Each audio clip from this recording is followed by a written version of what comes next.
Are beer goggles really a thing? Or has the world just created some excuse for their shameful one night stands? Alcohol does have an effect on the body and the mind, but is it enough to influence people's decisions to have sex? This week we are going to read a study, Alcohol Consumption Increases Attractiveness Ratings of Opposite Sex Faces by Jones et al. Our cue for this week is, are beer goggles just a myth? Beer goggles. I keep using this term beer goggles. But what the hell are they anyways? What does the term beer goggles really refer to? This term, beer goggles, is used to refer to the influence of alcohol on a person's visual perception. It is used when they find someone more visually attractive after they've drunken alcohol. Now, is it true that people around you become more attractive the drunker you get? Does the alcohol have such an effect on your brain that you deem people more attractive than you usually would, like if you were sober? Let's watch this short clip and see just what beer goggles are and how they work.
As you can probably tell, this video is a bit misogynistic, but it does get the point across.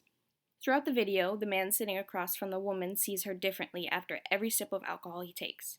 To him, it appears as though she's getting more attractive, even though she's not literally. The more sips he takes, the better looking the woman appears to him, and the more sexualized she is. At the end of the glass, the woman appears as her mousy self again, with a tame and quiet appearance. And this video demonstrates just what beer goggles would do if they were real, or if the phenomena was real. They would ultimately influence a person's visual perception to the point that they see someone as more attractive than they normally would when they are sober. In this study, researchers were trying to find whether or not the consumption of alcohol would affect attractiveness ratings given by heterosexual participants. It was expected that heterosexual women would give male faces a higher attractiveness rating, and heterosexual men would give female faces a higher attractiveness rating as well. It has been shown that people prefer to date more attractive faces. I mean, it only makes sense that the face you'll be looking at for part of your life and kissing is attractive, right? It has been commonly known that the more symmetrical a face is, the more attractive it will appear. Most models in the industry have a perfectly shaped face, with both the left and right sides of their faces looking identical. This fact makes total sense. When looking at someone's face, it would be more pleasant to see both sides matching each other as opposed to lopsided or uneven faces. Also, the more average looking a person's face is, the more likely it will be found attractive by someone. This fact also makes sense, being that there are so many people in the world, your face and my face could look average or be considered average and identical to millions of other faces in the world. So, if you were to look at a face that could be considered average and common in the world, it would appear more attractive to you than if you look at a foreign or unaverage face.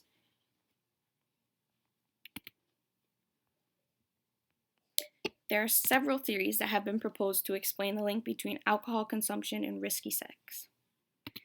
The alcohol myopia theory proposes that the brain only shows only allows very important cues like sexual arousal to be processed. Less important cues are ignored and not processed. In the alcohol expectancy theory, it is more about an individual's previously held beliefs. This theory describes the function of a person's previously held beliefs about the outcome of alcohol consumption, whether these beliefs were directly or indirectly learned. It has also been demonstrated by researchers that the more physically attractive a participant is to their possible sexual partner, the more likely they are to engage in risky sex with that person. Whether it is a natural instinct or something people have learned over decades of repopulating, people tend to want to reproduce with others that are more attractive and more likely to survive in the world. Researchers have also found that the facial attractiveness is the most important factor when it comes to determining attractiveness. Above every other body cue, facial attractiveness is the most important determinant when it comes to overall attractiveness. All of these theories make sense in their own ways, and they each make their own point when it comes to determining the attractiveness of a person, whether it has to do with consumption of alcohol or not. The article we are considering, however, begs the question of whether alcohol consumption leads to an increase of facial attractiveness ratings, a question which has not been demonstrated by any previous studies. For this experiment, there were 80 participants in total, 40 participants reported alcohol abstinence, half of which were female and half of which were male. The other 40 participants, half of which were male and half of which were female as well, self-reported alcohol consumption within the past 3 hours. All participants in this study were university undergraduates between the ages of 18 and 26-year-old. Since it was conducted there, every participant was from the United Kingdom. Researchers recruited participants from campus bars and licensed eating areas in the late afternoon and the early evening. They were asked to participate in a study identifying different types of student faces. They were then asked to self-report their alcohol consumption for the day, and for this study, alcohol consumption was defined as having 1 to 6 UK units of alcohol within the past 3 hours. Exclusion criteria included participants reporting anything other than heterosexuality. If there was a familiarity of the participants with the faces in the photographs, and if a participant came to the conclusion that the experiment was about the effects of alcohol consumption on attractiveness ratings. The procedure started with having participants self-report their alcohol consumption for the day. Once informed, they proceeded to answer personal questions as part of the procedure. Photographs were presented to participants in a preview phase and a rating phase. In a corner where the participant and their computer screen were not visible, the participant was told that they'd be viewing a series of male and female photos for a duration of 1 second in order to get a sense of the faces that they would later rate during the study. This is the preview phase. Participants were presented with 118 facial stimuli in total.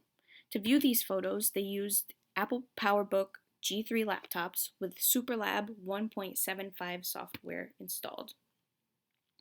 The photographs chosen were of undergraduates between the ages of 18 and 25 years, originating from a university 80 miles away from the university described in this study. During the rating phase of the study, participants were asked to rate each of the photos they were previously shown for attractiveness, and this time the image stayed on the screen for however long the participant took to rate the picture. Participants used a scale of 1 to 7 to rate the faces, 1 being highly unattractive, 4 being neutral, and 7 being highly attractive. After the completion of facial ratings, participants completed a form asking if they had recognized any faces, what they believed the purpose of the experiment to be, and what their sexual preferences were. They were then told the true purpose of the experiment.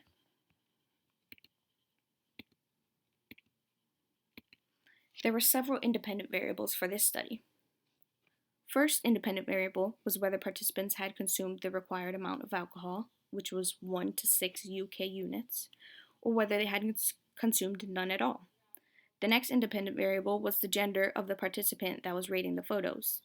And the last independent variable was the gender of the target face in the photos. The dependent variable was the participant's final rating of facial attractiveness on a scale of 1 to 7. Researchers kept several factors under control for the study. When participants viewed the series of photos in the preview phase, the presentation time was kept constant at 1 second per photo. Also, no more than 2 participants were recruited at a time from any one campus or bar.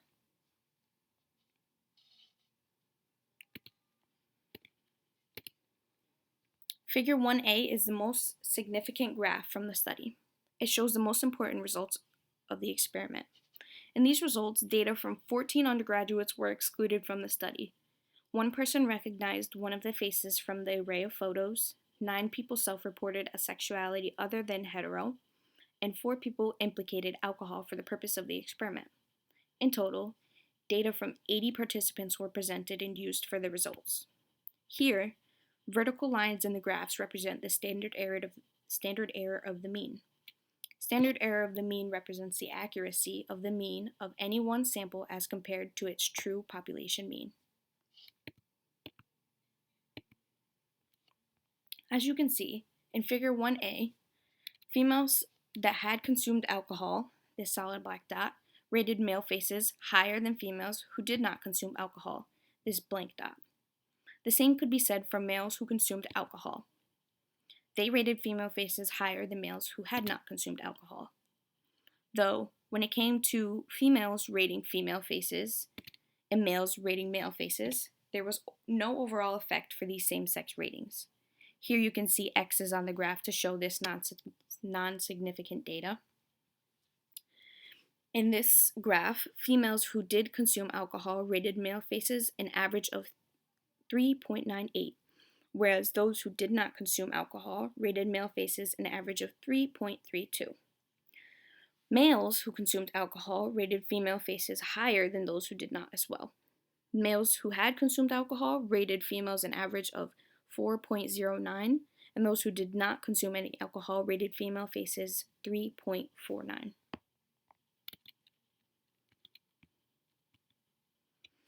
For this study, our cue was, are beer goggles just a myth?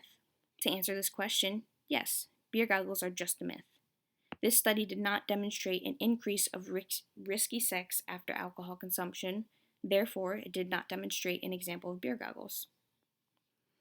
These results solely justify the hypothesis that facial attractiveness will increase upon alcohol consumption. Yet, there are several limitations to this study, suggesting that alcohol is not the only influential factor when it comes to rating facial attractiveness. Variables such as social sexuality affect whether participants will engage in risky sex. Also whether participants will rate a face attractive or not. Social sexuality is whether or not participants will engage in risky sex or find a partner attractive, even though they do not have an emotional connection with this person. In this study, if a participant did not engage in risky sex after alcohol consumption, could it be due to a lack of emotional connection or a lack of attractiveness? The same could be said for rating facial attractiveness. If they didn't find someone attractive or their face attractive, could it be due to a lack of emotional connection? Another factor that limits this study is the sexuality of participants. There was a clear difference between the results of ratings for same-sex faces and opposite-sex faces. Could this difference be due to the fact that participants were all heterosexual? Or could it be due to the fact that participants just found the male faces as females more attractive, or the female faces as males more attractive? Results showed that females and males had no overall effect when rating same-sex faces.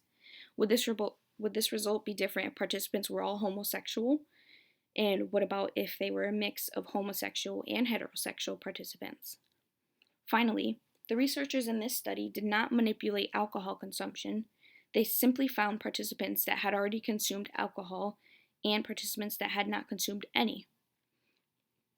They also did not measure risky sex as a variable. Therefore, they cannot claim that alcohol consumption increases facial attractiveness, which should then increase the likeliness that participants will engage in risky sex, and then ultimately the likeliness of them engaging in that risky sex. A study also cannot be conducted that ultimately measures the correlation of risky sex and alcohol consumption. These factors simply cannot be linked together as a cause and an effect. Overall, among a heterosexual sample of participants, a main effect of attractiveness in opposite sex faces was found. Researchers did demonstrate, upon alcohol consumption, male participants rated female faces higher in attractiveness, and female participants rated male faces higher in attractiveness. In this study, the researchers did not manipulate alcohol consumption, and they did not measure risky sex, so they ultimately did not show that alcohol consumption leads to an increase in the likelihood of risky sex. No conclusion can be drawn about the correlation between alcohol consumption and the likeliness of engaging in risky sex.